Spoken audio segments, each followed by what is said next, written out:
Ah. On va parler de Ratatouille. Hein.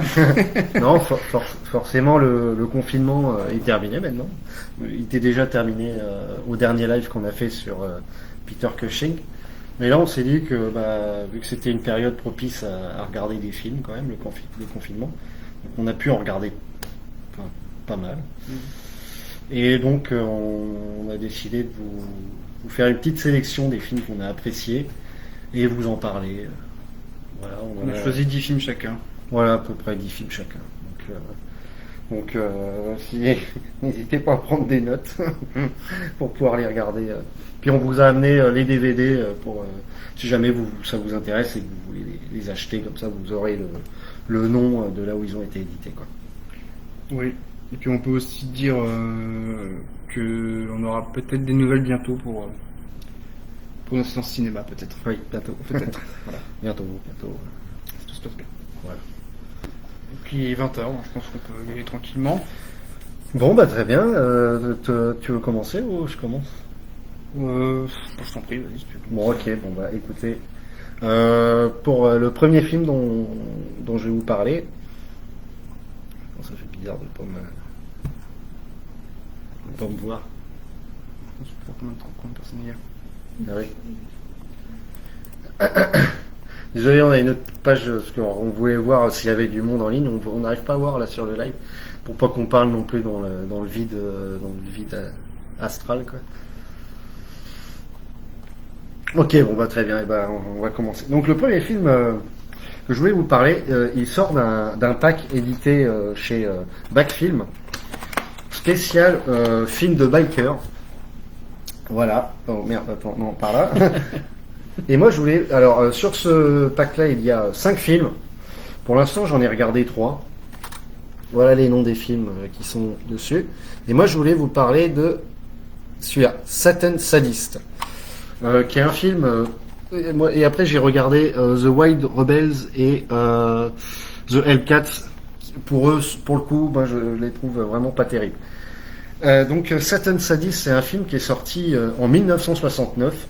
Donc en plein milieu de cette vague-là, en fait, des films de bikers, parce qu'à l'époque, les États-Unis connaissent plusieurs mouvements, l'émergence d'une contre-culture, notamment le mouvement hippie, et aussi il y a le Hells Angels qui démarre à cette période-là à peu près. Et donc il y a eu une grande vague de films de série B. On peut revenir encore plus loin au niveau des films de bikers, on pourrait parler du film avec Marlon Brando, comment il s'appelle, L'équipé sauvage, qui est sorti dans les années 50, mais là vraiment ça mixe bien le côté hippie et le film de biker ultra violent, les gangs à moto. Et celui-ci, clairement, c'est un exemple du genre, hein, clairement. Alors, pour vous resituer un petit peu, le film a été réalisé par un certain Al Adamson. Il a réalisé 17 films dans sa carrière, donc ce qui est quand même pas mal, mais que des films absolument pas connus. Peut-être son plus connu, c'est Black Samurai, avec un certain Jim Kelly, un Afro-Américain qui fait du kung-fu. Donc voilà, il a réalisé aussi un autre film de biker en 70 qui s'appelle Hell's Bloody Devils. Du coup, j'ai très envie de voir parce que j'ai bien aimé Satan Sadist. Alors, forcément, dès qu'on voit un film de biker, on pense à Easy Rider, hein, c'est, je pense, le plus connu, sauf que là, on n'est pas du tout dans le même délire. Là, on est dans la série B, voire série Z, c'est-à-dire qu'on suit un gang de motards qui viole, qui tue, qui massacre tout le monde sur leur route. En gros, c'est les méchants du film. Et ils s'attaquent à de pauvres Américains, middle class, qui se baladent sur les routes en plein désert. Donc pour le coup, moi je trouve ça assez jouissif en fait de voir ça. Les décors sont tournés dans le désert en fait. Et selon la légende, il y a quelques plans qui auraient été shootés près du ranch où habitait à l'époque un certain Charles Manson. Bon, cependant, j'ai essayé de chercher, il n'y a rien qui dit que c'est vraiment le cas parce qu'on voit rien en fait, on voit juste des cailloux et des déserts. Mais bon, ça rajoute une petite aura au film, je trouve. Sinon, au niveau du casting, il y a un certain Russ Tumbling qui est connu surtout pour avoir joué dans le West Side Story de Robert Wise. Alors, ici, il démontre complètement sa bonne image qu'il a pu créer dans ce film-là. Là, il joue une sorte de psycho complètement taré qui est le chef de la bande. Et là, il est opposé à un certain Gary Ken qu'on a pu voir dans pas mal de films. Notamment, il a joué pas mal de films avec Jack Nicholson, notamment Hell's Angel on Wheels, qui est aussi un autre film de biker. L'Ouragan de la Vengeance, qui est un western très très sympa de Monte Hellman, et aussi un autre film, Psych Out, qui parle de drogue et il joue aux côtés encore une fois Jack Nicholson. Alors là-dedans, il joue une sorte de mâle alpha, vétéran de la guerre du Vietnam, qui est chargé de protéger une donzelle complètement, moi j'avais noté amorphe et inutile, mais complètement, qui sert à rien, quoi. Et vraiment, clairement, le réalisateur nous en donne pour notre argent. Alors, j'ai cité quelques trucs. Alors, il y a des discours antisociaux incroyables, il y a des exécutions, il y a des viols, il y a des poursuites en moto, il y a des méthodes de survie dans le désert, il y a des meurtres à coups de serpents, il y a des trahisons, des suicides, des partouzes même sur fond de LSD, j'ai noté ça, des bagarres forcément. En gros, il y a un côté complètement nanar, over the top, mais je trouve assez assumé. Voilà, donc franchement, on passe un très bon moment devant ce film. Une dernière chose pour parler de ce film, il y a une qualité carrément indiscutable de ce film, c'est la bande son. Elle a été composée par un certain Harley Fletcher, et ça rentre clairement dans le rock psychédélique des années fin 60. Et moi, je trouve que c'est génial, hein, franchement. Et il est disponible en vinyle. Voilà, qui est sorti la même année que le film en 69, qui est un peu dur à trouver aujourd'hui en bon état, mais donc voilà, je vous conseille grandement de jeter un œil à ce Satan Sadist. Voilà. Désolé, j'avais plein de trucs à dire. Est-ce qu'on peut comparer un peu le truc à Ross Meyer un peu ou pas? Vu que j'ai pas vu, mais. Et ouais, je trouve qu'il y a carrément un côté Ross Meyer. Qui a fait lui aussi des films de biker, on peut citer le Motor Psycho en 65, qui est aussi très bien, mais il a pas le recul de Ross Meyer, qui a un côté, je rigole de moi en fait. Très féminin aussi. Ah ouais, non mais pas là. Là c'est complètement macho de A à Z, c'est vraiment de la série Z quoi. Mais c'est ça qui rend le film jouissif, moi je trouve. Voilà. Ok. Bon moi je vais vous parler de mon premier film du coup. Beaucoup moins de choses à dire sur ce premier film d'ailleurs que toi, mais du coup c'est le film Prison avec Viggo Mortensen qui est écrit en gros, donc c'est une réédition, donc ils ont bien profité du succès des Seigneurs des Anneaux. D'ailleurs c'est marqué derrière par la star des Seigneurs des Anneaux. Alors j'ai eu la chance de le trouver à Nose à 1,50€ je crois, enfin un truc une belle édition. Ouais, nickel franchement. L'affiche est super belle en plus. Donc c'est un film de 87 qui a eu la récompense d'Avoriaz 88. Alors c'est pas toujours un gage de qualité parce qu'il y a des films comme Patrick par exemple qui a gagné en 80, je sais plus combien, et qui est vraiment pas terrible. Je crois que le passage aussi de René Manzor est dans la sélection officielle. Enfin il y a des trucs un peu curieux par exemple. Donc c'est un film que j'ai vraiment apprécié, je l'ai vu en début de confinement celui-là. Et c'est un espèce de film vraiment très très typé années 80. Je pense aux copains des Orbings, je pense à un film qu'ils devraient voir. C'est un film vraiment qui est complètement dans son temps, qui peut rappeler par moments des petits côtés un petit peu Freddy. Justement c'est le même réalisateur qui a fait le 2, le Cauchemar de Freddy. Moi ça me fait limite penser à je sais pas, ça pourrait être une nouvelle de Stephen King ou un truc comme ça. Ouais c'est ça. Parce qu'il y a un côté un peu fantastique. Complètement, parce qu'il ça se passe dans le milieu carcéral, évidemment, le titre prison. Et Viggo Mortensen arrive, c'est un espèce de prisonnier, mais plutôt sage, il commence à se passer des trucs bizarres. C'est une espèce d'Amityville, mais dans une prison en fait, il se passe des choses bizarres. Des câbles qui commencent à étrangler des gens, des trucs un peu. Et pour le coup, les meurtres sont plutôt graphiques, hein. Ils sont vraiment sympas. Hein. Ouais, les effets sont bien. Surtout un assez gore. Qui est vraiment très très gore, ouais. Franchement, moi je trouve que ça se barre un peu à la fin, un peu en mode nanar, moi, mais bon, c'est mon avis, mais Oui, non, sinon il y a un bon suspense en fait tout le long du film et les meurtres quand même sont assez bien espacés, on s'ennuie pas trop, c'est assez efficace en fait. Oui, et puis en plus, quand on peut comparer l'époque, Viggo Mortensen joue dans Massacre à la tronçonneuse 3, à peu près à la Oui. même époque, Ouais, un qui est petit peu vraiment un avant, film ouais. assez mauvais quand même, on peut le dire. Leatherface. Non, c'est sympa de le voir Et là-dedans. là, il joue bien, il joue un espèce de personnage ténébreux, c'est une espèce de d'Aragorn, en fait, vraiment, il joue un peu ce côté-là, mais dans, dans la vraie vie, quoi. Enfin, voilà. C'est un film que je vous conseille, c'est vraiment le film du samedi soir. Il y a qui d'autre dans le Regarde casting? embêtante, Il y a pas d'autres gars connus, moi j'ai. Alors si, il y a l'acteur, alors je sais plus comment il s'appelle, c'est le fameux Black, énorme Black, Qui a qui des- merde à l'autre, là, Ouais, qui a des yeux un peu. qui joue dans Friday, qui terrorise Dans quoi tu dis? dans Friday, qui terrorise le quartier, parce ils veulent le faire de tout le monde, etc. Ah oui, exact. Ouais, donc lui, il Ouais, joue mais dedans. une masse, Ouais. le gars qui est impressionnant. Qui est là. Après, à part ça, voilà, c'est des petites gueules qu'on voit comme ça de temps en temps, comme le mec qui est super tatoué aussi, qui est chauve, qui a une tête de Mexicain, Ça fait- peut-être qui est tatoué vraiment de là. Ça fait un moment que je l'ai vu. Voilà, on joue dedans aussi, mais il a un tout petit rôle, quoi. C'est un petit peu ce côté un petit peu, tu sais, Machete, merde. Danny Trejo. Voilà, tout ça, tous ces styles-là. Donc voilà, c'est tout ce que j'avais à dire pour le film, mais je vous le conseille, hein, vraiment. Voilà. Moi, c'est une série B qui est Vous pouvez vraiment le trouver à pas cher, Ouais, ouais. 1,50€, 2€.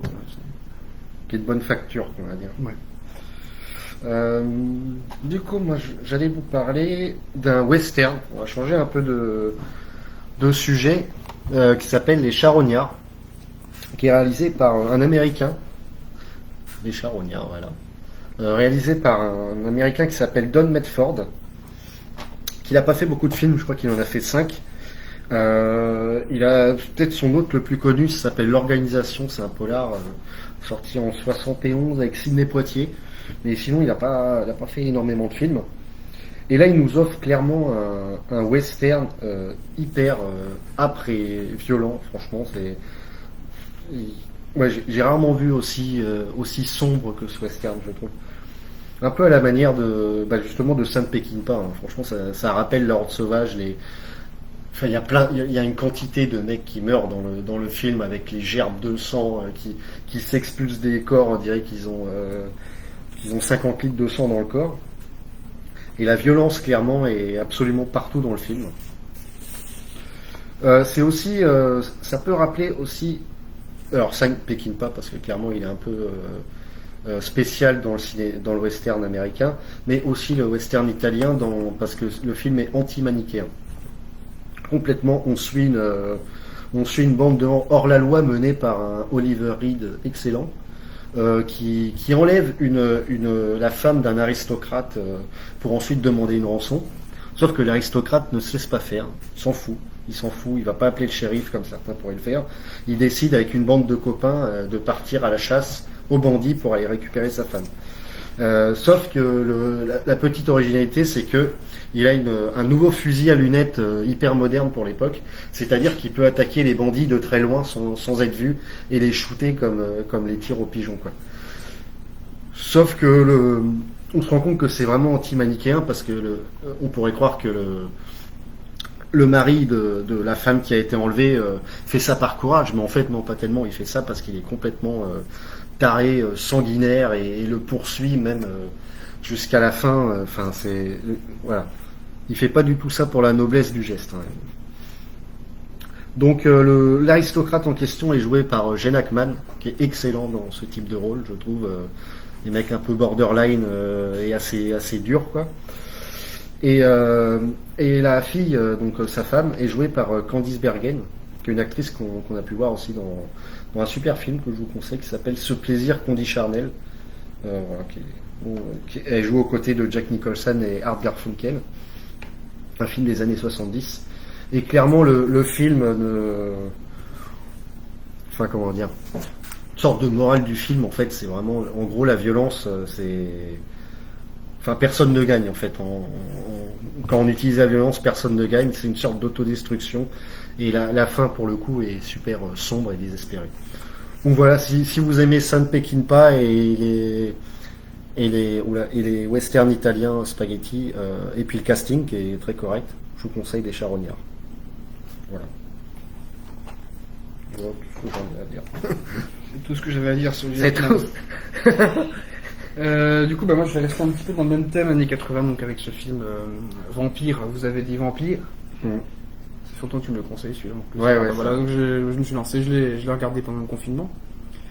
Donc c'est un très très bon film. Bah, le titre français fait un peu sourire en plus quand même.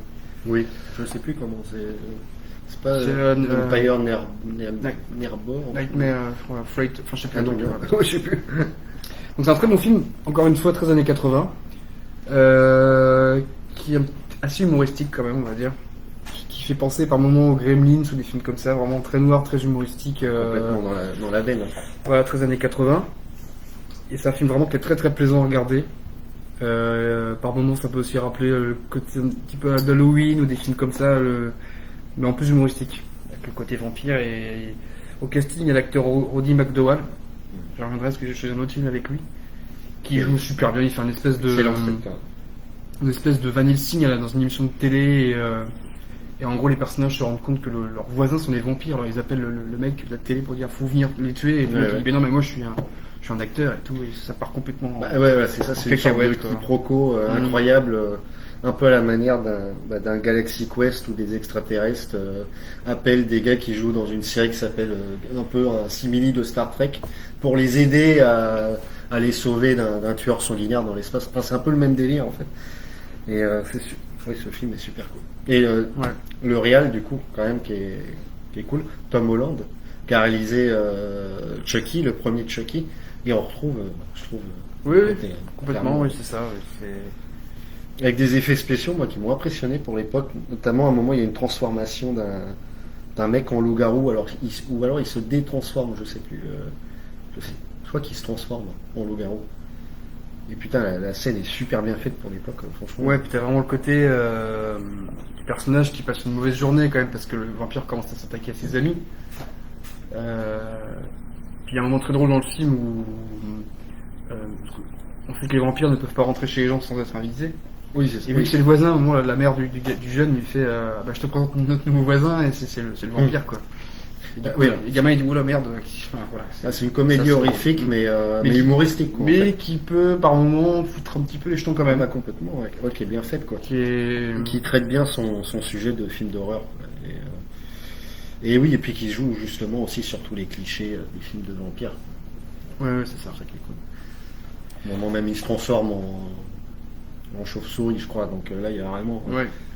Bah, avec un film que j'aurais pu choisir, c'est les banlieusards aussi, tu vois. Ah oui, bah, C'est complètement le même style en fait. Ah oui, carrément. Et un autre film qu'on peut conseiller aussi. Donc, voilà. de Joe Dante. Ouais. Qui est pas un Joe Dante très connu, mais qui est bien sympa. Ouais.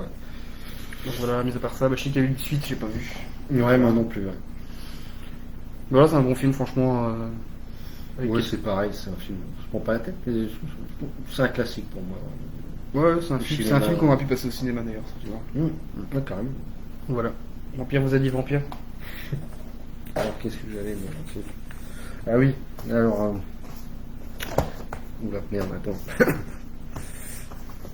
On va quitter un petit peu l'horreur et puis on va aller se diriger un petit peu vers le fantastique avec un film tchèque. Alors, comment s'appelle cet homme Jan Svangsmacher, ou Macker, je sais pas. C'est un film qui est sorti en 88.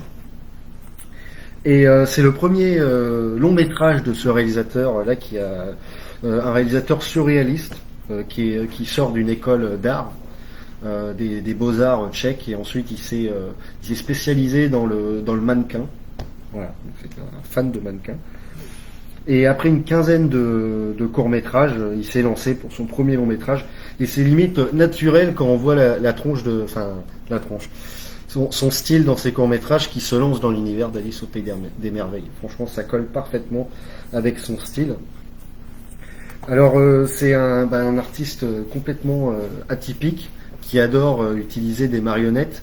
Et ce film-là est quasiment tout tourné en stop motion, en fait. C'est la petite enfant, la petite fille et la seule actrice, en fait, humaine qui joue dans le film. Sinon, c'est que des personnages fait à partir de squelettes d'animaux par exemple ou d'animaux empaillés ou comme des marionnettes quoi en fait, sauf qu'il les anime en stop motion, donc ça donne un style vraiment très particulier au film hyper, enfin moi je trouve hyper creepy quoi, un peu, comment on appelle ça, laboratoire de, merde, comment on dit, labo de curiosité un petit peu quoi. Et justement cet univers correspond très bien avec Alice au Pays des Merveilles, qui est une quête initiatique, voilà, d'une enfant. Le film se place vraiment entre rêve et cauchemar. Je pense qu'on montre ça à un enfant de 4-5 ans. Je pense qu'il n'endort pas de la nuit. Il y a des séquences Malsaine. vraiment malsaines. Et voilà, oui, comme j'avais mis aussi, il y a très peu de scénario. Hein, vraiment, c'est juste, voilà, c'est construit comme un rêve d'enfant. Il n'y a pas de cohérence. Enfin, si, c'est la cohérence d'un rêve d'enfant. Donc, c'est à voir. Le film est très court. Il est sorti sous cette édition là, Malavida. Et ils ont édité plein de films tchèques, parce que le cinéma tchèque a plein de très bons films, très curieux et très originaux dans le genre. Et celui-là, ouais, essayez de vous le procurer, de le regarder si vous avez par exemple un enfant de, je dirais 8 ans, je pense que vous pouvez le regarder avec lui. En plus, il y a très peu de dialogue, donc voilà. Il dort pas de la nuit après, c'est bien. Ouais, allez, 10 ans, allez, 10 ans, ouais. Non, mais c'est pas non plus flippant, c'est pas un film d'horreur, hein, c'est un film fantastique. Voilà, regardez la tronche du. Attends. Merde, attends. Du lapin, quoi. Le lapin, déjà, est flippant en lui-même. Donc voilà. Du coup, moi je vais encore enchaîner avec un film d'horreur. Après, je passe à autre chose. Hein. Avec ce film, que j'ai acheté il y a quand même presque 2 ans, je crois. Je l'ai regardé pendant le confinement. Donc, L'invasion des morts vivants. The Plague of the Zombies. Donc, c'est un film de la Hammer. Donc, on en a parlé un petit peu l'autre fois quand on a fait l'émission sur Peter Cushing. Pas l'émission, la vidéo, pardon. Et donc, c'est un film de la Hammer qui est connu pour avoir fait des personnages comme ça, comme Dracula avec Christopher Lee, Frankenstein, Rasputin, qui d'autre, le loup-garou, des personnages comme ça. Et dans les années 60, un peu fin 60, ils se sont un petit peu commencé à faire des choses comme ça, des films d'aventure. Et ce film-là, il est assez curieux quand même, parce que c'est un film de zombies, mais c'est plus un film d'occultisme. Parce qu'on suit une espèce de personnage curieux qu'on voit ici, voilà. Qui dirige une secte. Alors c'est plus des zombies, mais qui sont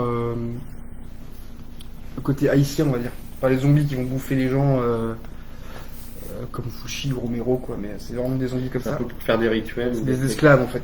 Ah oui, c'est des esclaves. Et en fait, quand on voit le film, on peut pas s'empêcher de penser que Romero a vu le film avant de faire La Nuit des Morts Vivants. Hein. Franchement, il y a plein de trucs qui font penser à ça. Voilà. Tu dates de quand, celui-là 66. Ah 1966. Donc 2 ans avant. 2 ans avant. Et franchement, c'est vraiment un bon film. Les zombies font un petit peu flipper pour l'époque. On en voit à peu près. Voilà. On dirait plus des démons. Ouais, j'ai des tronches de démons comme ça, et ça fait un peu penser aussi un petit peu à Lovecraft. Il y a une espèce d'ambiance hyper lourde dans le film. Les gens comprennent pas trop ce qui se passe. Voilà, ça fait vraiment. Qui est gothique, quoi. C'est gothique, comme très très gothique. De la Hammer. Ouais. C'est vraiment les costumes. Il y a du gore, ça joue bien, pas trop, un petit peu, mais vraiment le côté occultisme est vraiment sympa, quoi. C'est toi d'ailleurs, je pense que tu as aimé les Vierges de Satan, tu verras celui-là, quoi. Ouais, bah ouais, faut que je le mate celui-là, carrément. Ah, voilà, il est vraiment sympa. C'est vraiment voilà, pour les fans de tout ce qui est un petit peu gothique ou voilà, l'imagerie un peu satanique, etc. C'est vraiment. Ouais, puis ça change des films de zombies un peu. Voilà quoi. Ouais, je vous conseille. Les zombies modernes, quoi, ça change un peu, quoi. Là, ça revient un peu dans des trucs un peu plus vieux, quoi. Ok, je vous parlais. Bon, je suis on garde pour après. Allez, un film de science-fiction que j'ai maté. En fait, j'avais acheté ça à la Fnac, pour dire. Des fois, ils font des offres 5 DVD ou je sais pas quoi, 10 DVD. 4 DVD pour 30 €, c'est ça? Un truc comme ça. Et je m'étais dit, allez, tiens. Et en plus, ils avaient mis 2-3 films de science-fiction des années 70. Et donc, j'avais acheté celui-là et Piège de cristal. Merde, attends, non, L'âge de cristal. Qui est sorti 1 an juste avant celui-là. Allez. et qui est aussi très bien, L'Âge de cristal. Mais celui-ci est particulièrement sombre, je trouve. Donc il est réalisé par un Écossais qui s'appelle Donald Cammell. C'est son deuxième film. Il a réalisé juste avant un film avec Nicolas Roeg avec les Rolling Stones qui s'appelle Performance, le film que je n'ai pas vu personnellement. Donc au casting, on retrouve Julie Christie dans le rôle principal, je pense une immense actrice, une des plus grandes actrices, moi je trouve, qu'on a pu voir dans John McCabe ou Dr Zhivago. Aussi, Ne vous retournez pas du même Nicolas Roeg. On retrouve aussi Fritz Weaver et un petit rôle sympathique, c'est Robert Vaughn qui joue la voix en fait du robot, parce que c'est un film, ce n'est pas le premier, mais c'est un film qui va s'attaquer à l'intelligence artificielle qui pète un câble en fait, qui est trop intelligente, qui est devenue même indépendante et qui décide de contrôler l'humain en fait. Donc en fait on suit un chercheur qui a conçu cette intelligence artificielle, qui a automatisé toute sa maison avec cette intelligence artificielle, avec plein d'outils hyper... bon, en fait, c'est un peu du rétrofuturisme, hein, parce que c'est assez ringard aujourd'hui, mais pour l'époque... Non, pour l'époque, c'est très bien fait. Et du coup, l'ordinateur pète un câble et décide de prendre en otage la femme du professeur, et de lui faire un bébé en fait pour créer une sorte de demi-dieu qui va pouvoir avoir toute la connaissance de l'ordinateur et en plus les émotions de l'humain, et ça crée un vrai huis clos impressionnant en fait. Enfin voilà, on sent, il y a une vraie tension dans le film quoi. Et justement cette côté un peu de tension est, je trouve, très appuyé par la musique qui a été faite par certains Jerry Fielding, et qui rajoute vraiment une touche anxiogène au récit. Et voilà, le film dure 1h30, c'est prenant de A à Z, il y a un vrai rythme, une vraie tension, et les acteurs sont hyper bons. Julie Christie super bien, donc voilà, je vous conseille. Et il y a plein d'idées aussi. Le film a un vrai style en fait, et vraiment très classe, très bien fait, avec des vraies idées de mise en scène. Voilà, je vous conseille. Du coup, moi, je vais enchaîner avec un film d'aventure cette fois, qui est le DVD à 1€ qu'on trouve dans les caches. Il n'y a que la VF. Voilà. Le Cercle de Fer. Alors du coup, je mettais ça, j'ai mis ce film-là sans trop de... Voilà, je m'ennuie, je me suis dit, et finalement, j'étais plutôt bien surpris. Agréablement surpris par ce film. Donc à la base, c'est un projet qui a été écrit par Bruce Lee, qui devait être réalisé par Bruce Lee, qui a une espèce de film métaphorique sur sur la vie humaine, sur des choses comme ça, et bon, malheureusement il est mort avant, et puis le projet est tombé à l'eau. Donc je crois que ça a été réalisé quasiment 10 ans après le projet initial. Donc c'est plus trop un film d'arts martiaux au final, c'est plus un film d'aventure, où David Carradine joue 4 rôles, de personnages différents en fait.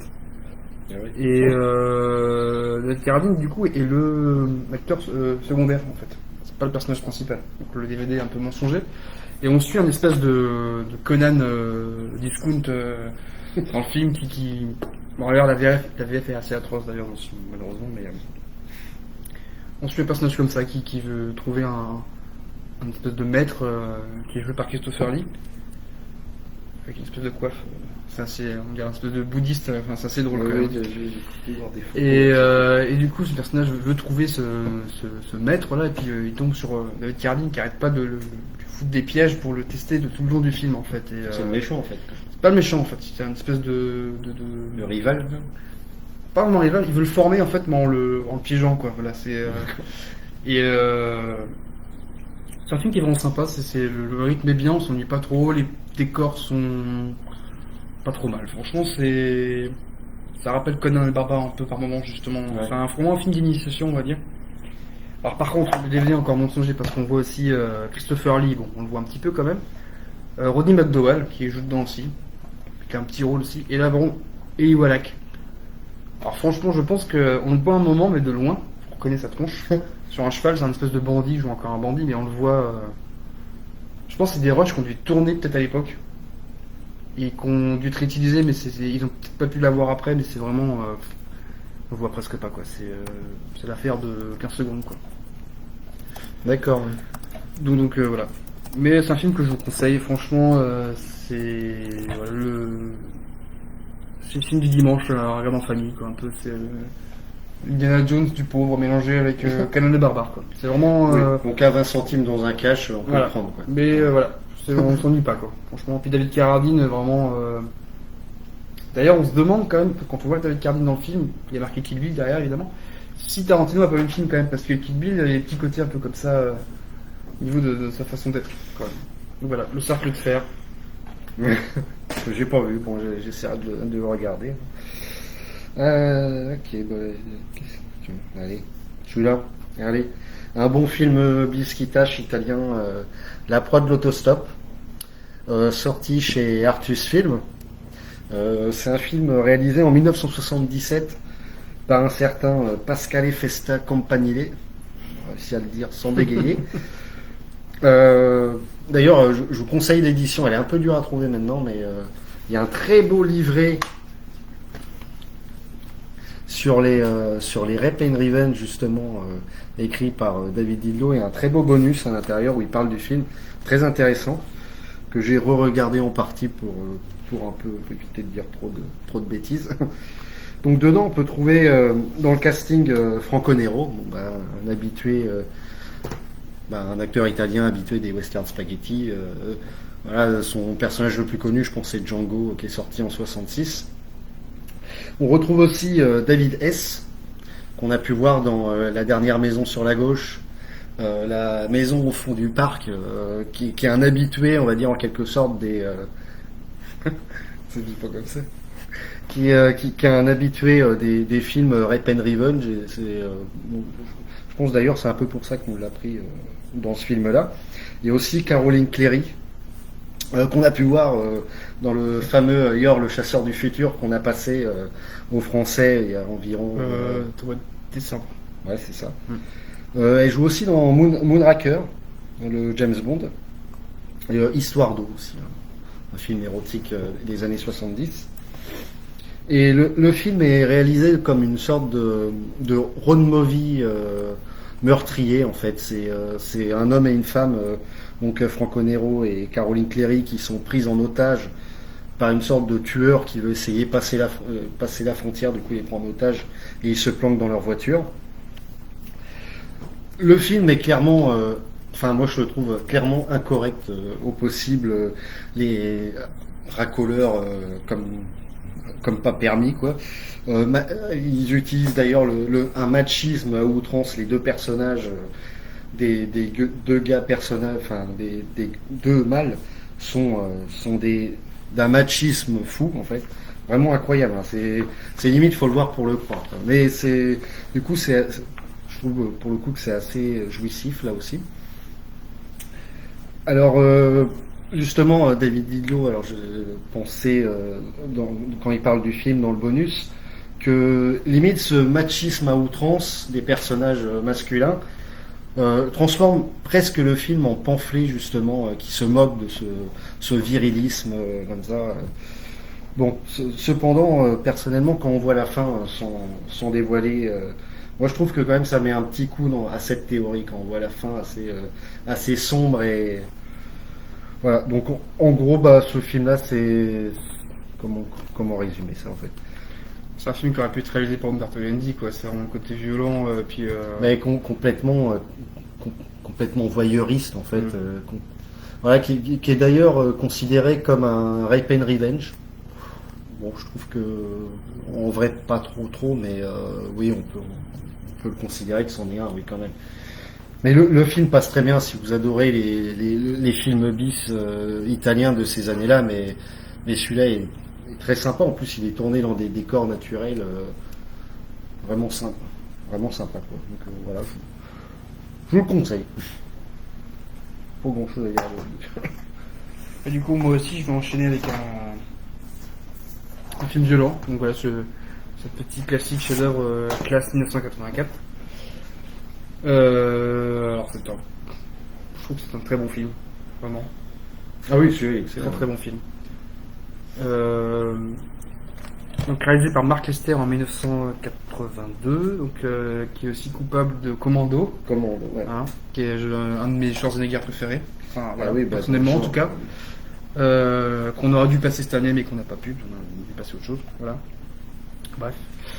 C'est un film qui a eu une suite dans les années 90 qui s'appelle Classe 1999 avec Pam Grier entre autres, qui est, moi je trouve pas si mauvais que ça non plus, mais qui est quand même plus le côté un peu nanar sur les bords quoi, même si j'aime pas ce mot là, mais donc voilà, c'est un film qui raconte, c'est une espèce c'est pas trop si c'est moitié post-apo, futuriste, c'est un peu bizarre.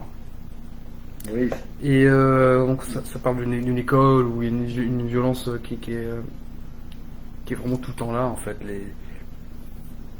Ce côté punk, c'est un côté Carpenter en fait, un peu un jeune Carpenter en New York 97, des côtés comme ça. Et c'est un film qui peut faire sourire un peu au final, mais qui est un peu malsain quand même, je trouve, et qui est un petit peu dérangeant par moments, je trouve. Et ça remet vraiment en cause beaucoup de choses, l'éducation par exemple, ou le mensonge même, parce que par exemple le personnage, le petit fumier dans le film, c'est un petit gars de sa maman, elle croit pas quand dit votre fils c'est un salopard. Machin, justement, toute la fin, moi je trouve hyper cathartique quoi, quand le prof décide de pas se laisser faire, de pas se laisser marcher dessus par des petits branleurs quoi. Et puis la réaction est peut-être un peu voilà quoi, qui est peut-être un peu trop forte, mais oui, c'est hyper cathartique quoi, et très violent d'ailleurs. La fin. Oui, c'est sûr. Ben voilà, c'est la musique en plus quand même qui est signée Alice Cooper quand même. Ah oui, ouais. Donc ça c'est l'édition New Publishing, voilà. Donc je crois qu'il y en a une autre édition. Et ça a été réédité. Je sais plus si c'est Carlotta, mais je sais plus non plus trop. Mais sinon, justement au niveau du casting, on retrouve le Roddy McDowall. Oui. Qui est très. Qui est joue un prof. Ouais, qui est un prof aussi et qui lui vraiment pète un gros câble en fait. Enfin, au moins il va renverser un élève justement en bagnole. Mais on se met du côté des profs en fait, qui sont finalement à la fin encore plus violents que les gamins presque au final. Et en fait, on se rend compte que le système un peu il protège un peu les gamins qui foutent la merde et voilà en fait la seule chose qui peut vraiment les calmer à la fin c'est la violence en fait. Mais c'est un film un peu immoral en fait, mais bon, c'est très très sympa. Puis Michael J. Fox qui joue dedans, qui est en mode bouboule un peu, qui est le souffre-douleur, un surdoué de musique, est-ce que c'est une classe de musique surtout, et qui est un peu bouboule, c'est marrant quoi, franchement c'est... Ouais, puis le style du film est aussi très, tu vois, enfin je trouve que ça fait très un peu les guerriers de la nuit, oui, tu vois, punk un peu, ça rappelle les ça, années 70-80. Je le préfère aux guerriers de la nuit, moi, tu vois, c'est... Moi je le préfère clairement les guerriers de la nuit. Mais d'ailleurs en fait l'acteur, quand j'ai vu le film, j'ai l'acteur principal qui est joué par j'ai oublié son nom, Pierre King, et je me dis mais où est-ce que je l'ai vu celui-là, je cherchais puis j'avais vu un film plutôt un peu plus tôt dans l'année qui s'appelle Un tueur dans la ville, pareil, qui est un film que j'ai trouvé en euro, je sais plus où, Emmaüs ou je sais pas où, et qui est vraiment un très bon film, hyper sombre, très italien aussi, qui a été réalisé par Armand Mastroianni, qui est un film américain du coup, mais que je conseille aussi quand même, qui est vraiment, qui peut rappeler un giallo mélangé avec un film de Charles Bronson quoi. C'est vraiment sympa, franchement. C'est sur une espèce de tueur aussi qui tue des femmes, c'est un bon film, je te le prêterai au film aussi. Ouais. Mais d'ailleurs il semblait penser à ça parce qu'il putain bon, je sais plus comment il s'appelle. J'ai vu il y a pas longtemps justement un film où c'est Charles Bronson qui poursuit un serial killer, c'est un jeune bien sur lui, tu vois, très propre sur lui, et puis du coup avant de faire ses crimes, il se fout à poil en fait pour pas laisser, et des gants en fait pour pas laisser aucune empreinte, et pas se tacher. Ce film aussi était vraiment sympa, très violent, mais je sais plus comment il s'appelle. Et le titre ressemble un peu, c'est Un tueur dans la ville ou Une peur sur la ville, enfin je sais plus trop exactement. Donc voilà. Et on va poursuivre. Moi on va un petit peu parler de cinéma français quand même. En plus ce monsieur nous a quittés il y a pas si longtemps que ça non plus, au mois d'août. Donc solo de Jean-Pierre Mocky, dans une très belle édition Télérama mai 68, qui est absolument immonde je trouve, mais la qualité du film est très bien. Pour le coup, c'était mon premier film de Jean-Pierre Mocky, et pourtant sa filmographie est immense, mais j'en ai jamais vu avant celui-là. L'épisode de striptease qu'on a usé. Oui, voilà l'épisode de striptease, mais c'est vrai que c'est... Donc celui-ci, alors si je ne me trompe pas, il réalise le film bien sûr, il joue le rôle principal dans le film, je pense qu'il a écrit le scénario aussi.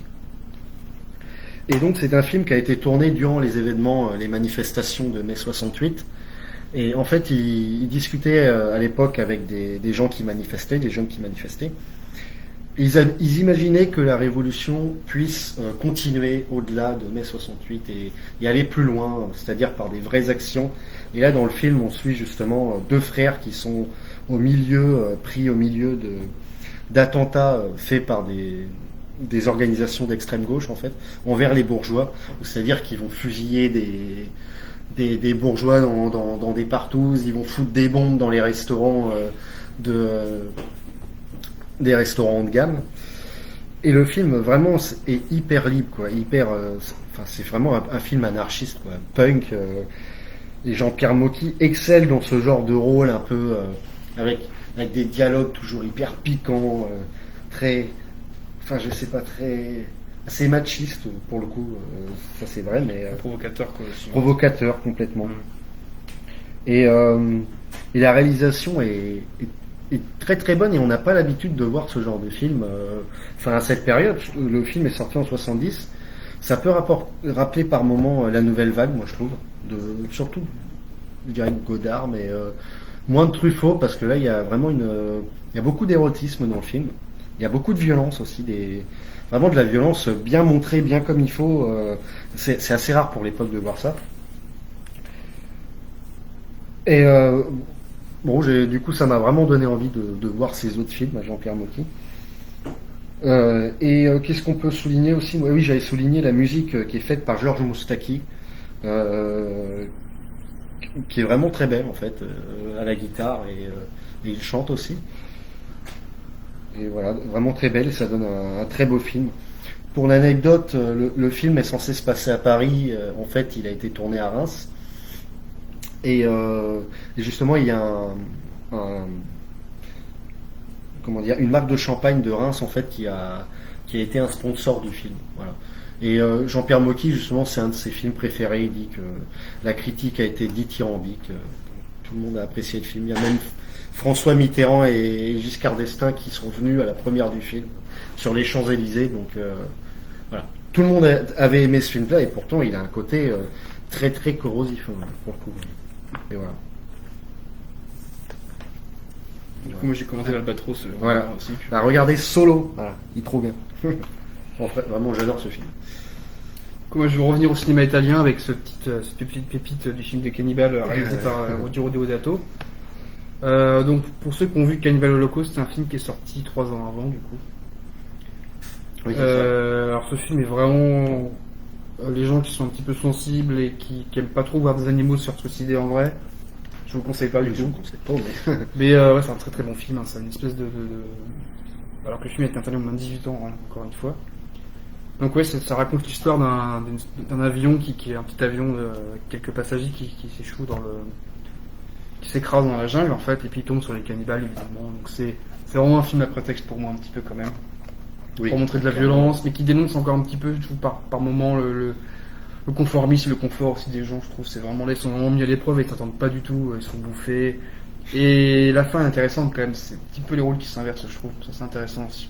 Oui. Et c'est comme ça qu'ils sont respectés en fait. Donc voilà, c'est un film qui est très très intéressant. Voilà, nous on a passé un film du Cannibal cette année aussi, Cannibal Ferox, qui est un petit peu plus rigolo entre guillemets. Oui. Entre guillemets, hein, quand même, parce que voilà, c'est... celui-là, pour le coup, moi clairement, Cannibal Holocaust, il m'avait pas mal marqué, mais celui-ci, il y a un côté encore plus réaliste, moi, je trouve. Ouais. Un peu limite plus crado, documentaire, un peu, ouais. Je trouve. C'est crado, on dirait vraiment que les gens qui jouent la tribu, la cannibale, on dirait vraiment qu'ils sont allés les chercher, ils sont crado sur eux, ils ont de la gadoue partout, Enfin, tout est dégueu en fait dans le film, tout est sans arrêt dégueu, et en plus les meurtres d'animaux rajoutent ce côté hyper réaliste. Et si vous voulez tester vos limites, regardez ce film-là, c'est pas mal. Après, moi, je conseille plutôt aux gens de commencer par Cannibal Holocaust quand même, qui est plus... Peut-être, ouais, Alors, après de souvenir, je trouve qu'il y a moins de meurtres d'animaux dans celui-là, mais il est vraiment plus crado quand même. Et Ouais, non, celui-là il est assez, il va jusqu'au bout de son truc. Quand même. c'est vraiment un voyage au bout de l'enfer ce film en fait. Ouais. C'est vraiment. Il n'y a pas d'acteur connu, non, Non, non. non. Je sais pas pourquoi je croyais qu'il y avait Laura Games, c'est vrai. Non, Mais non. non, je sais pas. C'est un truc d'amato celui-là. Non. Enfin voilà, je vous conseille. C'est un film qu'on peut trouver sur la Neo Publishing, donc il n'a pas été réédité depuis. Mais faut le trouver pas très cher sur Amazon. Je pense à entre 5 et 10 euros, vous le trouvez quoi. 77 quand même, c'est assez vénère quand même pour l'époque. Enfin, voilà. Le dernier monde cannibale. Il y en a plein d'autres, des films de cannibales aussi. Vous pouvez regarder le Sergio Martino aussi, La Montagne du Dieu Sacré. Celui-ci, ouais, c'est un des classiques, moi je trouve. Avec plus d'acteurs connus quand même du tout. C'est un de mes préférés, quoi. Dans le style. Voilà, dernier monde cannibale. D'ailleurs, ils mettent quoi? Ils mettent le premier. Le premier film réalisé par. Ah, d'accord. Giro Je croyais qu'ils allaient mettre le premier film de Cannibal. Non, c'est pas vrai, ça. Ouais. Alors, non, ok. Dans mes notes. Mince. Bon, allez, on peut parler de ça. Allez, on va quitter un petit peu le bis, mais c'est un film, c'est un thriller, on va dire. C'est L'étrangleur de Rillington Place, réalisé par un réalisateur, mais que je pense que je le place dans mon, allez, disons pas de bêtises, dans mon top 20 réalisateurs, Richard Fleischer, qui a touché absolument tous les genres, notamment la science-fiction avec Soleil Vert. Il a touché au film d'aventure avec 20 milieux sous les mers. Il a touché encore à la science-fiction avec un voyage fantastique, je crois que ça s'appelait comme ça. Aussi au Péplum avec Barabbas notamment. Mais surtout, un style qu'il excelle, c'est le thriller. Et notamment les films de serial killer. Il en a réalisé 3, je crois, si je dis pas de bêtises. Et celui-ci est un des plus marquants. Clairement, pour moi, c'est un des plus marquants. Ce film s'inspire d'un vrai serial killer, en fait, qui s'appelle John Christie, qui a sévi à Londres à partir des années 40 jusqu'aux années 50. Cette série de meurtres a conduit à une des plus grandes erreurs judiciaires de l'histoire anglaise, qui a amené la fin de la peine de mort dans le pays, qui est quand même pas rien, parce qu'ils se sont gourés au moment d'exécuter la personne, ils croyaient que c'était... Et en fait, non, c'était une victime.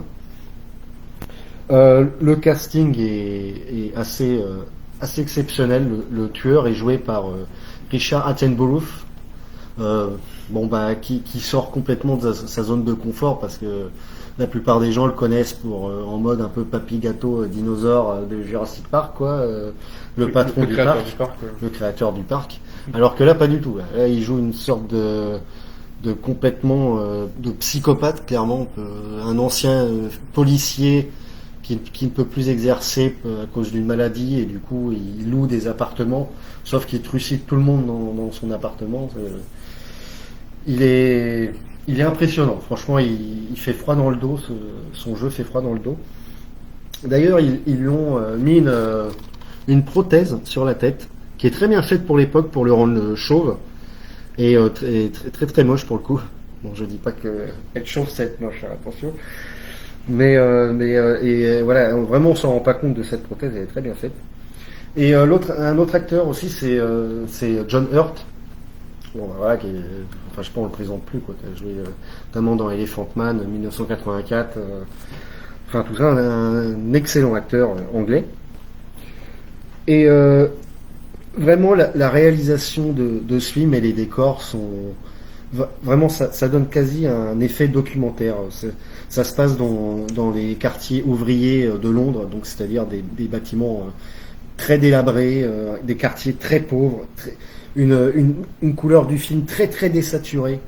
Richard Fleischer utilise plein de longs plans séquences pour vraiment nous mettre limite voyeurs de la scène. On est projeté dans les scènes.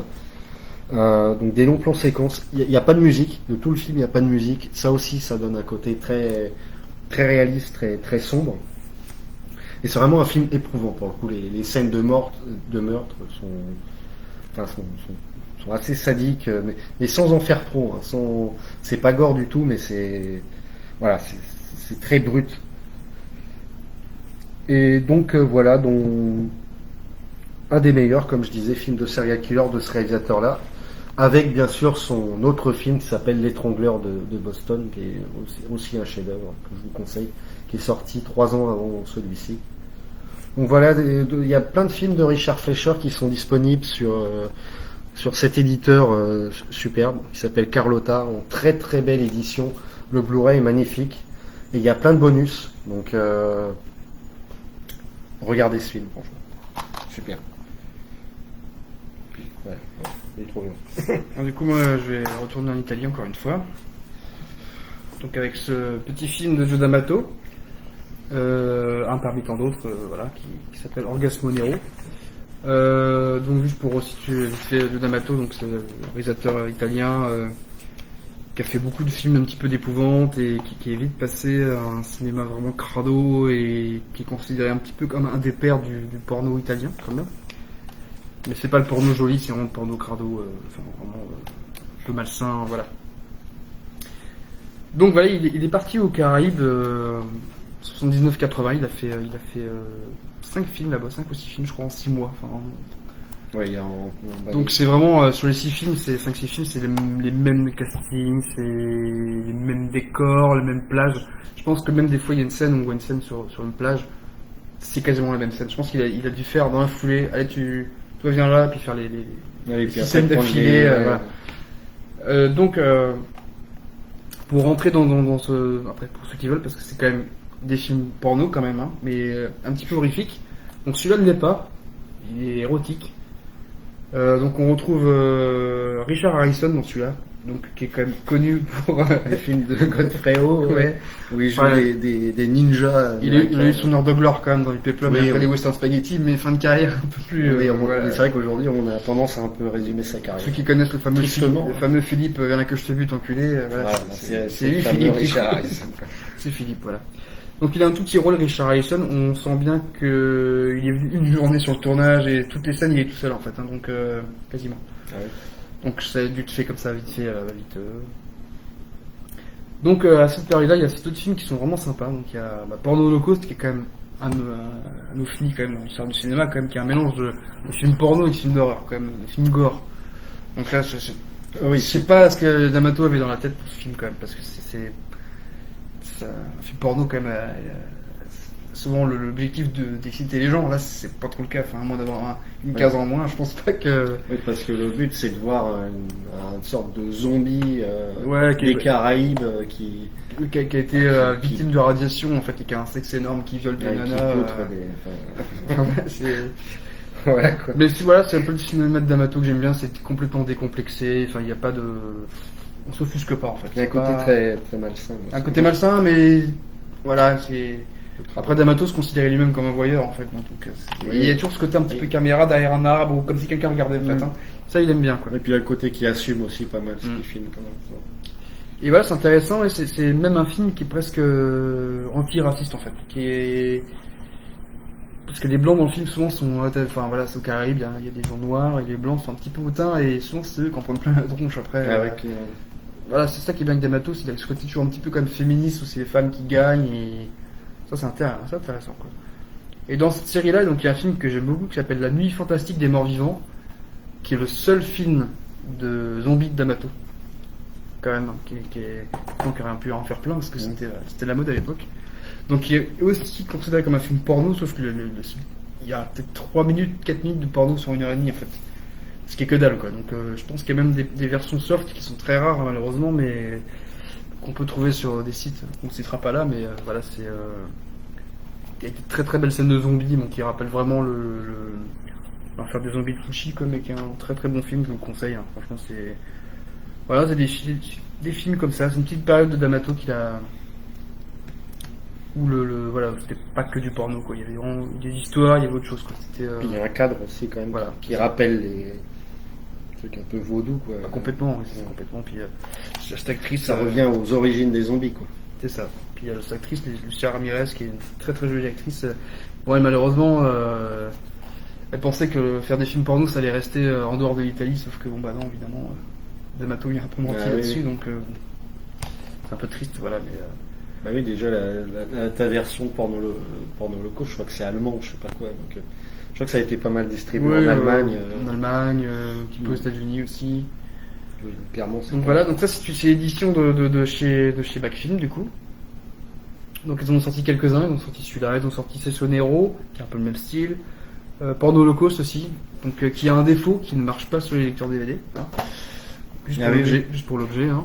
Et aussi Caligula, la véritable histoire, qui est vraiment un des meilleurs films de D'Amato pour moi, qui est vraiment hyper malsain, hyper glauque. Enfin, voilà, c'est un film à costume qui est intéressant. Donc voilà pour D'Amato. réservé à un public d'initiés. Voilà, c'est ça. Mais c'est celui-là est érotique en tout cas. Voilà, il y a pas de. Ouais. On a vu qu'il y avait une version porno apparemment qui existe. Mais... Ouais, bah c'est tout. Je pense que Backfilm a peut-être trouvé que cette version-là en pellicule pour faire Oui. pour la numérisation en fait quoi. Donc voilà quoi. Pour la semaine Ça a creusé. Ouais, on avait parlé de quand même de Si on peut quand même revenir préciser Oui. quand même que qu'on a fait une soirée D'Amato l'année dernière et que Oui, Sébastien oui, Guéraud est venu avec voilà, il a pas mal parlé de quand même pas mal parlé de la période porno de D'Amato quand même, je pense que ça a dû ça a dû travailler pour présenter les deux films qu'on a passés. Anthropophagus et Blue Holocaust Voilà. qui sont Les deux classiques. La période gore de D'Amato est aussi très intéressante, hein, je vous la conseille. Mm. Quelques films comme ça, fin 70, début 80. Donc voilà, Clairement. pour D'Amato. Allez, on va aller du côté de l'Espagne. Donc avec un réalisateur, je pense qu'on apprécie pas mal chez Beast Not Dead, qui s'appelle Jess Franco. Et donc, bon, moi j'ai pas vu énormément, bon, quelques-uns quand même, plus que la moyenne des Français, je pense, mais pas vu non plus des masses de films de Jess Franco. Et celui-là est peut-être un des plus connus, Bah, parce que C'était un de ses préférés en tout cas, lui. Hein. Une Vierge chez les morts vivants, donc, qui est sorti, alors, que j'ai Santé, donc, hein. ouais. Donc qui est vraiment, bah, moi, je trouve limite qu'il peut être une bonne porte d'entrée dans le cinéma de Jess Franco, Ouais, parce complètement. qu'on retrouve tous ces gimmicks en fait, parce que Jess Franco c'est vraiment un réalisateur qui a un style particulier, qui peut s'inspirer par moments de la nouvelle vague, et qui va utiliser énormément de zoom, qui adore les zooms. Il va y avoir beaucoup de psychédélisme dans ces films, et dans celui-là il y en a beaucoup d'érotisme, voilà. Et, Il est vachement ésotérique celui-là. Ouais, Très ouais, magique, clairement. oui, mais ça c'est une sorte d'histoire de fantôme au final, Ouais. un peu un peu poétique, hein, macabre sur les bords. complètement, qui adore la poésie macabre. Et donc voilà, beaucoup d'érotisme. Bon, il aime bien les jeunes filles qui se déshabillent facilement, on va dire. Et dans celui-là, ça confirme la règle, hein, clairement. Il y en a pour les amateurs. Et vraiment, comment dire, Jess Franco, c'est pas tellement un réalisateur à scénario. C'est plus un réalisateur d'ambiance en fait. C'est des films d'image un peu. Voilà, c'est ça. Donc clairement, si vous cherchez un sens au film, non, il n'y a pas tellement de scénario. Le scénario est complètement fumeux, quoi. Et c'est un film qui est vraiment construit comme une sorte de rêve, un peu cauchemar. Il y a pas mal de scènes de rêve d'ailleurs dans le film. Donc voilà. Alors dans le casting, bon bah forcément on peut citer Howard Vernon qui est son acteur favori, qui joue dans quasi tous ses films, qui joue ici aussi. Souvent il lui donne des rôles, souvent les mêmes rôles, hein, d'aristocrate souvent. Un peu sadique. Un peu sadique, un peu pervers, un peu détraqué, un petit peu, voilà. Et donc Jess Franco joue aussi dans ce film. Et il joue une sorte de, comme à souvent son habitude, débile, une sorte de débile un peu. Alors, un arriéré quoi. Ouais, un peu, bon, voilà quoi, un abruti quoi. Je sais pas comment dire. Alors soit souvent, ça dépend. Soit des fois il va jouer des débiles qui a peur du sexe, ou soit des débiles qui sont complètement fadas de ça et qui deviennent limite psychopathes quoi. Ici, je sais plus. Je crois qu'il a peur, non Ouais, puis c'est vraiment c'est vraiment c'est le simplet quoi. Oui, voilà. C'est ça, quoi. Alors, sinon, la musique est très intéressante parce que vraiment ça aide à rentrer dans cet univers-là. Elle est composée par Bruno Nicolai. Et dans celui-là, c'est vraiment une sorte de free jazz vraiment complètement taré, avec des cuivres. Ça part dans tous les sens, mais du coup, c'est très très psychédélique, quoi. Et sinon, les décors sont très bien choisis aussi, je trouve. C'est toujours un peu les décors de Jess Franco, c'est toujours, moi je dis ça comme ça, à la lisière entre le conte de fées et l'histoire de fantômes, en fait. C'est une sorte de manoir, de grand manoir, très joli, avec des plantes, mais il y a un côté avec de la brume, Ouais, ou des fois des plages où il y a personne. Ouais, c'est ça. Voilà, c'est vraiment des ambiances très particulières, et celui-ci est clairement du Jess Franco pur jus. Si vous aimez ces autres films, vous serez pas dépaysé. Moi, j'ai pas été dépaysé. Moi, c'est ce que j'appelle la vraie patte Franco, en fait. Je trouve que ses premiers films dans les années 60 sont bien, parce que moi j'adore, hein, Dr. House, c'est cool. C'est pas encore. C'est pas encore Jess Franco, je trouve pas Ah bah là, il est vraiment dans. Là, c'est vraiment ce qu'on connaît de lui, quoi. Enfin, sa vraie patte. Il s'est éclaté d'ailleurs sur celui-là, j'ai vu des interviews, il a vraiment aimé. Après, ce qu'il a moins aimé, c'est que son film l'a complètement bousillé, quoi. Oui, c'est ce qu'il disait. Celui-là, c'est le montage le plus fidèle à ce qu'il voulait faire, mais c'est pas encore celui qu'il a tourné à ce qui paraît, quoi. Il y a carrément une scène de Jean Rollin dans le film, quoi. Une espèce de travelling bizarre avec des zombies, là, c'est Jean Rollin qui l'a tourné. À la demande de Rossiné, quoi, donc le producteur de Jess Franco, qu'on a eu la chance de rencontrer d'ailleurs, pas très longtemps. Adorable d'ailleurs. Mais voilà, c'est un film qui est ce qu'Alain Petit appelle ses films du cœur, en fait. Hein, ça se sent, je pense. Puis on retrouve Paul Müller aussi, on retrouve des acteurs comme ça qu'on retrouve dans d'autres films, quoi. C'est des films très planants, en fait, très. Bah, je trouve que par moments, il y a le côté un petit peu de l'au-delà de Fulci aussi par moment. En moins. Ouais, un petit côté comme ça, film d'image où. Ça, il y a Paul Müller. Où on se fait ça. Puis sa propre histoire, quoi. Puis le film est très court, là je vois 75 minutes, donc vraiment ça passe bien, quoi. Bon, on peut aussi repréciser que Nicolas était quand même l'assistant de Ennio Morricone, quand même. Oui. Voilà, pas mal quand même dans le genre. Ouais. Cette affiche est très moche d'ailleurs. Il en existe une très très belle. D'ailleurs, c'est pas la vraie très affiche. Oui, non, celle-là. Laquelle Ouais, c'est la seule édition française, mais je crois qu'il y a une édition anglaise. C'est pas là, ouais. Une édition anglaise qui est bien, mais qu'on peut lire chez nous, avec que ça a été tourné en VF. Alors oui, on peut peut-être rester aussi sur parler du titre qui est bon, c'est mensonger, et surtout cette affiche-là. Enfin, même l'affiche originale. Vous attendez pas à un film de zombies, hein, pas du tout. C'est plus mort-vivant dans le fantôme. Voilà. D'ailleurs, le vrai titre à la base, c'était La Nuit des Étoiles Filantes. Hein. Oui, voilà. Donc déjà, ça n'a rien à voir. Après, déjà, ça donnait peu de. C'est vrai que Franco, on lui reproche des choses, mais souvent il donnait son film et c'est les producteurs qui faisaient ce qu'ils voulaient. Soit qu'ils massacraient ou alors qu'ils changeaient enfin qu'ils vendaient pas comme il devrait être vendu, quoi. Donc je vais enchaîner avec Jess Franco aussi, du coup, avec un film que j'ai redécouvert, que j'ai vu il y a quelques années. Mais il y a deux montages différents, donc il y a le montage espagnol et le montage français. Donc c'est pas du tout la même histoire en fait. Donc comme quoi justement le montage fait tout. Donc c'est un très bon film qui a été édité chez Artus Film aussi, avec des très bons bonus faits par Petit. Donc ce film, Le Miroir Robson, il est sorti en 1973, donc c'est un film qui devait être réalisé dans les années 60 à la base. Sauf que l'histoire, il avait envoyé un synopsis à la censure, je crois espagnole. La censure avait dit vous faites pas le film directement, quoi. On veut pas, quoi. Ça parle d'un père incestueux avec une fille, donc déjà c'est. Ouais, déjà. La censure espagnole, franquiste a dit non, vous faites pas le film, donc il a attendu presque 10 ans pour le faire, je crois. Donc c'est un film qui est vraiment très poétique, très beau, c'est tourné à Madère, donc c'est magnifique, quoi. C'est super bon. On suit une fille qui est jouée par Emma Cohen. C'est le seul film, quasiment le seul film où elle joue pour Jess Franco. C'est dommage, elle joue super bien en plus, puis elle est assez jolie. Du coup, son père, elle joue par Howard Vernon, donc qui est ici, on vient de parler, qui joue son père et il se suicide en fait. Et tout au long du film, donc elle fait des rencontres, donc elle est assez quand même. Tenter le bout chaudasse quand même un peu, hein. Enfin c'est chez Franco. C'est un peu le hippie, elle est chanteuse de jazz, dès qu'il y a un mec qui lui plaît, voilà, ça se passe pas. C'est un film féministe en fait, je trouve, elle est vraiment libre, elle est pas jugée en fait. Et on la juge pas quand on voit le film, toi, c'est ça qui est intéressant. Et du coup, bah, sauf que quand elle couche avec des personnes, même avec des filles, je crois qu'elle est bisexuelle dans le film, son père, Howard Vernon, l'appelle à travers le miroir en lui disant, en lui parlant de choses un peu crado, enfin, c'est assez malsain en fait. Et dès qu'elle se réveille, la personne avec qui elle a couché est morte. Voilà, D'accord. Ouais, c'est très très intéressant. Attends, Voilà. super. Il est très psychédélique aussi, franchement. Il est 73. 73. Et du coup, donc, ça c'est une production Robert Donnell, donc c'est une production qui était un petit peu différente d'Eurociné. Et le film français, du coup, le Miroir Roxane, le vrai nom. Donc c'est pas. Howard Vernon se tue dans le film aussi, mais sauf parce qu'il apprend que sa fille couche avec une autre fille.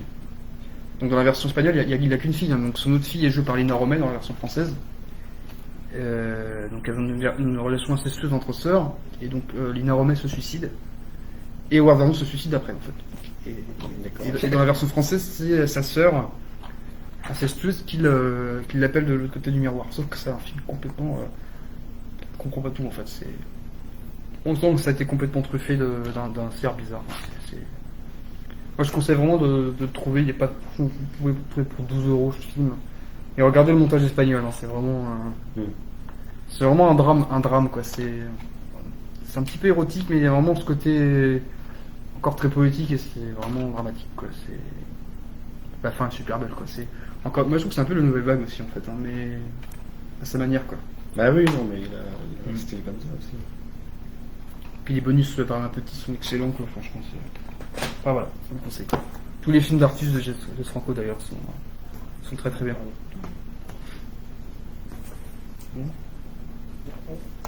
Bon allez, on va retourner dans l'horreur américaine avec un magnifique Blu-ray. Je déteste les Blu-ray, bordel. Je trouve ça d'une mocheté, mais bientôt il n'y aura plus que ça. Bon, faut faire avec. Donc Nuit de cauchemar, ça s'appelle. Donc un film de Kevin Connor qui est sorti en 1900. Alors que je dise pas de bêtises, 1980. Qui a une histoire intéressante ce film-là parce que le scénario en fait a été écrit par deux amis. Alors que je dise pas de bêtises. Alors leur nom. Non voilà, c'est deux frères, Robert Jaffe et Steven Charles Jaffe. Donc ils ont écrit cette histoire de redneck qui font la meilleure viande séchée de la région. Sauf que bon, on se rend compte qu'en fait ils ont un petit secret un peu à leur sauce derrière ce goût de cette viande séchée. Et ça peut nous rappeler un autre film. On va le citer, c'est Massacre à la tronçonneuse. Et du coup, une fois qu'ils ont écrit ce scénario-là, c'était leur premier scénario, ils ont voulu chercher une boîte de production parce que c'était pas des réalisateurs, ils n'avaient pas de thunes, donc ils voulaient chercher une boîte de production. Ils ont trouvé une très bonne boîte de production. Alors, je ne sais plus laquelle c'est exactement, mais une bonne boîte de production qui a demandé en tout premier lieu à Toby Hooper de réaliser le film parce que Toby Hooper était très très chaud parce qu'il sortait justement il a déjà fait son Massacre à la tronçonneuse, ça faisait écho avec ce film et il avait envie un peu de parodier son Massacre à la tronçonneuse, de faire un côté plus humoristique, plus décalé et le scénario correspondait parfaitement à sa vision du truc.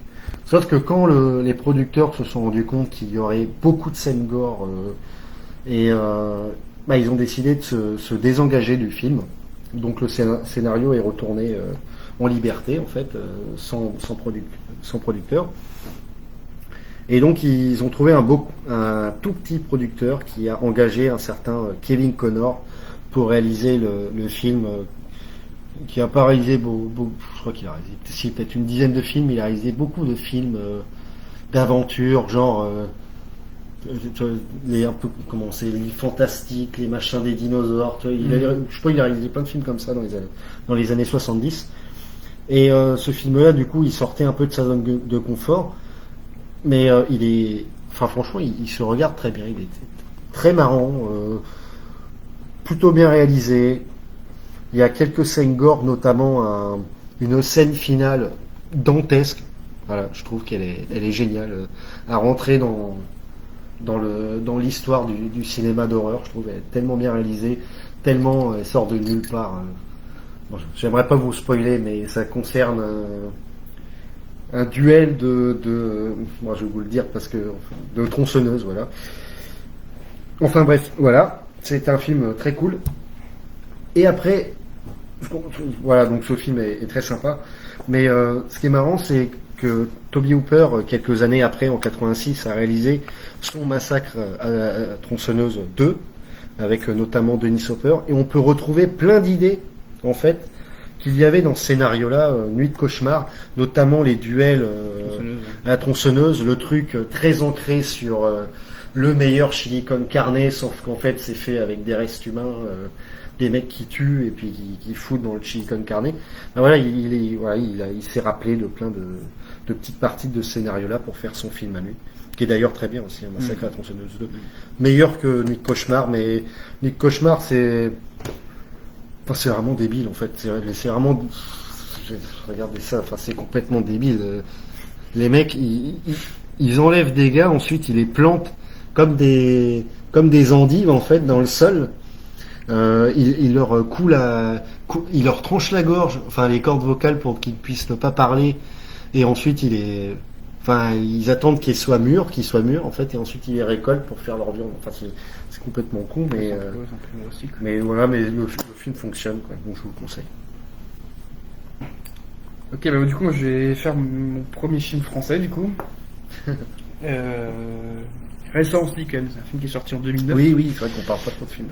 Donc c'est Amer, donc c'est un film que je triche un peu parce que je l'avais vu il y a quelques années. J'ai arrêté avant la fin parce que je trouvais ça insupportable en fait. Je trouve ça super chiant comme film. Là je l'ai revu il n'y a pas très longtemps, il y a peut-être un mois. Et j'ai trouvé que c'était presque un chef-d'œuvre en fait. Enfin, c'est trop génial en fait. Donc c'est le premier film de Hélène Catté et Bruno Forzani, donc, qui sont les réalisateurs fétiches de notre ami François Cognard qui a produit le film. Pour un premier film, c'est vraiment génial. C'est un hommage à Argento, quoi. C'est vraiment que des couleurs bleues, rouges, vertes, des couleurs comme ça. C'est très très psychédélique, c'est très malsain. Ça rappelle vraiment le giallo des années 70. Ça rappelle Mario Bava aussi par moments, un petit côté comme ça. L'affiche est très belle en plus. Donc pareil, encore une fois, c'est un film d'image. Il y a une petite histoire quand même, mais on suit une petite fille au début qui grandit. On la voit à plusieurs étapes de sa vie. Et il se passe des choses bizarres, quoi. C'est un film qui est très intéressant, qui est vraiment très très immersif, quoi. Il n'y a pas beaucoup de paroles, il y a beaucoup de sons. Le son du cuir, encore une fois, parce que Catté Forzani, c'est vraiment leur spécialité. Quand on met des grands cuirs, on entend bien le bruit du cuir très lentement. Enfin, cette espèce de côté un peu très très érotique. Enfin, quand on peut. C'est très très érotique et c'est très beau, vraiment très très bien fait, franchement. Des réalisations comme ça, j'en ai pas vu beaucoup quand même récemment par chez nous, quoi. Bah aussi stylisé, il y en a pas des masses. Ouais. Non, c'est. Bah ouais. Bon. Enfin, je sais même pas si c'est vraiment. Mais Willing Refn, tu vois, adore aussi ce genre de. Ouais, mais c'est pas pareil. De trucs stylisés, tu vois. Bah, sauf que lui, ça va être sur une ou deux séquences. Là, c'est tout le film. Mais là, c'est tout le film. C'est tout le film et on retrouve ça dans leur deuxième, l'étrange couleur des larmes de ton corps. Ouais, qui est complètement. Alors, c'est encore plus prononcé. Moi, c'est mon préféré d'ailleurs d'être. Qui est encore plus, je crois, inspiré du giallo, clairement. C'est des sortes de. Enfin, c'est bien, c'est des sortes de séquences en fait. C'est ça. Pour moi, c'est un cauchemar. En fait. C'est un cauchemar d'une heure et demie. Voilà. Et puis le troisième film, c'est très particulier. Laisser bronzer les cadavres aussi, qui est peut-être le plus accessible pour moi des trois films. Peut-être, mais. Donc voilà, moi que j'ai adoré aussi. Hein. Je trouve qu'il y a encore une fois là, pareil sur le son aussi. Beaucoup de cuir qui revient. Mais qui est un petit peu moins coloré celui-là, quoi. C'est plus c'est tourné en Corse, voilà, il y a plus de cette espèce de western moderne un peu, quoi. Petit côté western moderne. Celui-là, voilà, je vous le conseille. Alors, je trouve qu'il est un petit peu dur à trouver maintenant quand même, celui-là, je crois, sur internet. Voilà, c'est. Ouais, puis c'est vrai que ces réals-là ont un côté très iconographique en fait. Limite, on peut faire arrêt sur image et se faire une photo, un fond d'écran en fait à chaque fois. Ouais, c'est que des secondes. Photos. Il y a 40 milliards d'idées de mise en scène par scène. Enfin, c'est juste dingue en fait. Pour ceux qui adorent la mise en scène, franchement, intéressé. C'est raffiné. C'est très très raffiné. Voilà, c'est vraiment un film qui est vraiment psychédélique, érotique, et puis il y a vraiment un film qui est très très oppressant, mais on est presque content d'être devant, quoi. C'est Voilà. Voilà. Bon, voilà, certains diront que c'est un peu de, comment dire, juste un peu une carte de visite, quoi. C'est juste un peu pour, c'est que du montrer, en fait. Des fois, oui, c'est vrai que ça manque un peu de substance derrière, mais bon, si on aime bien les belles images, c'est vraiment un beau livre d'images, quoi. oui, c'est ça. Puis c'est prenant, quoi, je trouve. C'est bien réalisé. Et je vous conseille les deux autres, du coup. Donc, L'étrange couleur des larmes de ton corps et Les Oui, saisons des puis cadavres. on attend leur prochain. Bon, peut-être là, ça a été un peu. Je sais pas s'ils ont fini de le tourner d'ailleurs, mais D'après François, ils sont sur l'écriture du scénario. voilà. Ah, seulement, ouais, va falloir attendre un peu encore. Je connais Parce que l'histoire, quand même, mais je ne vous la dirai pas. Laisser bronzer les cadavres, oui, il est quand même de 2017, je crois. Oui. Ça fait déjà 3 ans. Après, bon, c'est vrai que quand on voit les films à la fin, oui, je sais même pas comment ils font pour réaliser ça en fait. Moi, c'est tellement impressionnant à regarder. C'est original quand même, parce que ça s'inspire que du giallo, mais des films italiens, mais Oui, ils tout sont à quand l'heure, même leurs pattes. Tout à l'heure, on peut parler du cinéma, du réel, un peu de documentaire, mais là, c'est tout l'inverse. C'est juste le rêve. Il n'y a rien de réel, en fait. Tout n'est qu'illusion, en fait, dans leurs faits. Et c'est ça qui est vraiment On sympa. voit ça nulle part ailleurs, quoi. Oui, je vais parler un peu de ça. Allez. Bon. Voilà, j'ai un petit coffret aussi sympa. Je vais plus vous parler du réalisateur parce que voilà. Alors donc c'est réalisateur. Oh putain, je sais pas pourquoi je parle. Réalisateur. C'est un réalisateur japonais qui s'appelle Teruo Uechi. Il y a eu quelques éditions chez HK Video. HK Video, je me demande d'ailleurs s'ils existent encore, je sais pas trop, mais il y a des trucs impossibles à trouver chez eux et ça commence à être un. Ceux-là sont trouvables encore, mais ils commencent à être un petit peu chers. C'est un réalisateur complètement extrême dans le cinéma japonais. Pourtant, le cinéma japonais aime bien aller quand même souvent dans des thèmes un peu extrêmes, mais ici on va parler d'érotisme, de sadomasochisme et d'histoire et de torture. Voilà. Donc c'est souvent mis sous forme de film à sketch. Alors dans celui-là, il y en a un où c'est juste une histoire complète sur tout le film, mais sinon c'est souvent des films à sketch chez Teruo Uechi. Et Mais encore une fois, c'est pas de l'érotisme qui vise à exciter les gens, quoi. Enfin, pas trop, quoi. c'est-à-dire qu'il va très bien choisir ses actrices quand même. Tu vois, elles sont toutes sublimes. Je trouve que c'est très, très bien fait leur truc. Et il y avait un poster ici. Je peux aussi dire qui a fait l'édition, quand même. Ouais, c'est HK Vidéo. Ouais, je C'est dis. une collection qui est dirigée par Christophe Ah Gans oui, c'est aussi, vrai, c'est Christophe Gans. Oui, c'est vrai, pardon. qui est un fada de Ouais, le culture cinéma japonaise. Ouais. Et c'est très dur. Parce que c'est très bizarre en fait de se retrouver devant un film comme ça parce que c'est très sadique, mais c'est hyper bien filmé, hyper bien mis en scène. C'est bien joué aussi. Et puis bien joué, c'est très beau. Il y a plein d'effets de lumière, de costumes, Enfin, moi j'adore. Franchement, je trouve ça sublime et puis ça vous permet aussi de voir un petit peu le Japon médiéval en action en fait, parce que ça va raconter des choses qui ont vraiment été faites. Alors soit des faits divers, soit des méthodes de torture qui ont été faites, qui ont été vraiment mises en place à l'époque. Et c'est assez gore. Pour le coup, les films sont sortis entre 68 et 70. Et parce que oui aussi c'est un bourreau de travail. Hein. Le mec il a dû réaliser plus de 100 films et enfin là il y a 2 coffrets comme ça, comme celui-là et je crois que il y a 6 films qui s'étalent de 68 à 70. Donc le mec il y va quoi. Juste franco-japonais, quoi. Exactement. Et ouais c'est un peu ça. Avec un côté un peu plus taré peut-être, enfin plus sadique quoi. C'est vraiment on voit des décapitations, des éventrations, des écartèlements, des pendaisons, je sais pas en fait, c'est bizarre. En même temps c'est un peu dégoûtant, mais la beauté nous fait qu'on reste devant et qu'on apprécie quoi. C'est hyper machiste aussi. Hein. Complètement. Ouais, mais enfin je veux dire, il y a pas beaucoup plus machiste que la société aussi japonaise. Enfin voilà.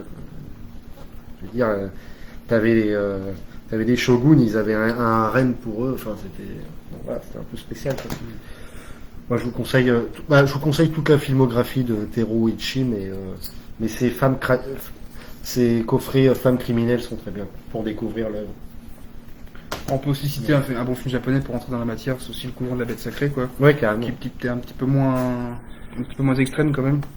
Et qui est aussi Très bien aussi, très ouais. beau aussi. Bah oui, bah tiens, en film japonais, j'en avais ramené un autre parce que je m'étais fait une sorte de petit défi de regarder plein de films de maisons hantées, et puis celui-là revenait souvent. House, qui est sorti en 77, merde, Nobuhiko Obayashi. Ça, bon, j'ai rien compris au film. C'est le bordel le plus total, mais c'est complètement délirant, comme les Japonais au final l'aiment bien. Ça mélange le kawaii avec le truc, les décapitations, les démembrements. C'est complètement chelou, mais j'ai ni détesté ni aimé le film parce que je m'attendais vraiment à un film flippant en fait, sauf que c'est une sorte un peu de comédie en fait. Hein. C'est complètement what the fuck quoi. Pour le coup. Je pense que le mot est bien employé. Là. Moi, je vous le conseille quand même, c'est un classique dans le cinéma d'horreur japonais. Mais je lui redonnerai une seconde, je pense, un de ces quatre. Quoi. Bah, du coup, pour terminer mon 10e film, donc Tourist Trap, donc le piège en français. Voilà. Donc un film qui a été édité aussi par Artus Film. Donc ça c'est assez vieux, je crois que c'est une édition de 2008, je crois. Oui. Donc c'est presque les débuts d'Artus en fait. Mais qui est encore disponible, hein, celui-là, vous pouvez le trouver. Ouais. Alors donc c'est un film D'ailleurs, je te coupe, excuse-moi, mais si vous voulez éviter les prix Amazon, par exemple, les trucs pourris comme ça, allez sur Mad Movie. Ils éditent plein de films comme ça, notamment de Artus et tout, à vraiment pas cher. Vous pouvez le trouver, je crois, à 5 € celui-là, donc en neuf. Hein, donc allez voir sur Mad Movie, ils font plein de DVD cool. Du coup, donc c'est un film c'est une espèce de slasher, mais un peu fantastique en fait. Donc c'est un film qui est un petit peu malsain dans le style, et qui a un petit côté d'humour noir. Ça raconte encore des espèces de jeunes qui tombent dans une espèce de campagne de redneck, dans une ville qui a été abandonnée parce que l'autoroute passe à côté, donc il n'y a plus de ville quoi.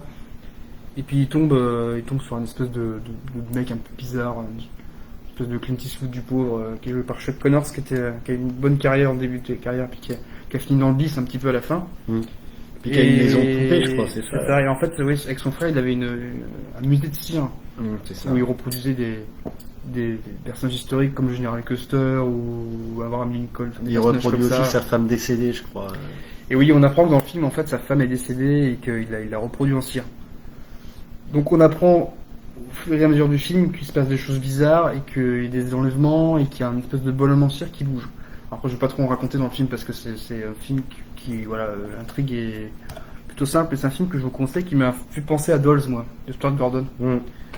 Clairement. Complètement, en fait. Et là, c'est pareil, c'est un film décomplexé. Hein. Franchement, il est sorti avant Dolls, d'ailleurs. Ils se prennent pas du tout la tête sur.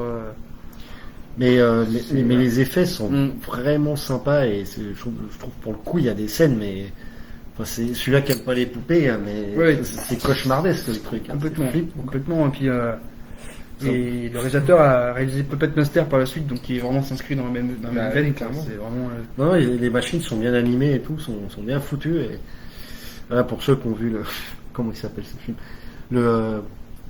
la scène avec les poupées dans le Paris. Voilà, tu vois, ceux qui aiment pas cette scène, tu vois, ne regardez pas ça parce que vous n'allez pas dormir. Hein. Non, c'est sûr, mais c'est vrai, c'est un film qui est. Non, il est très bien. Ah, moi, j'ai trouvé très bis par contre. C'est vraiment. Oui, clairement. Ouais. Mais c'est un très bon film, je vous le conseille. Et puis voilà, on peut le trouver à pas cher, quoi. Une fois. Donc voilà. Donc voilà, c'est. Tu veux conclure sur ta vie, on l'a vu tous les deux là, il y a pas longtemps. Allez, pour finir, on va faire un petit hommage. Bon, il est pas mort, mais du tout. Mais allez, un petit film de Jean-Luc Godard. C'est pas tellement du bis, mais mais quand même, Jean-Luc Godard qui s'essaye à la science-fiction. Sans science-fiction. Sans science-fiction. Ouais, tourné dans Paris normal en fait, enfin des années 60. Fallait le faire. Et au final, le pari est quand même plutôt réussi. Je trouve, puis Des Constantine est vraiment cool. Puis c'est un film qui s'inscrit dans la lignée des Lémi. Lémi Cochon, c'est ça. Qui a une espèce de personnages comme ça.